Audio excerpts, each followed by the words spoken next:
People are trying to figure out exactly what happened in the shooting death of a 48-year-old man. Officers went to the scene on Oak Street last night after they got several calls about shots being fired. News 8's Jamie Muro on the scene in New Britain with the very latest on this investigation. We're on Oak Street in New Britain, and this section was shut down for more than 14 hours as a crime scene. And right behind that wrecker was a centerpiece of the investigation, possibly where New Britain's first homicide happened. Before the lights filled her Oak Street home, Judy Hart heard 5 distinct sounds. Did you know when you heard the pop, pop, pop that it was gunshots, or did you think it was firecrackers? No, you kind of know the difference, unfortunately. New Britain police were called to 17 Oak Street just before 9:30 Thursday night. When they arrived, they found 48-year-old David Lace suffering from several gunshot wounds, later pronounced dead.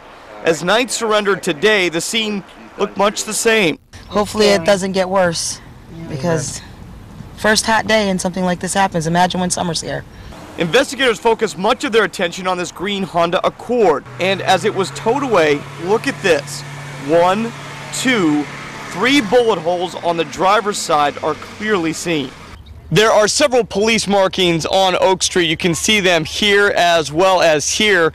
Also glass fragments, presumably from the car, but we want to show you something else. When you walk about 25 yards this way, perhaps the car traveled in this direction.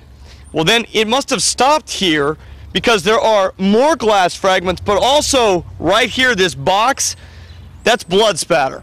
Gunfire, a sound neighbors say they hadn't heard in quite some time. With this aftermath, one they never want to hear again. It has been picking up and looking good, so it's unfortunate that this is happening.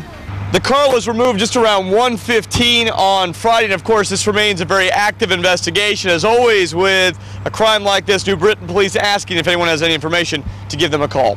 On the scene in New Britain, I'm Jamie Muro, News 8.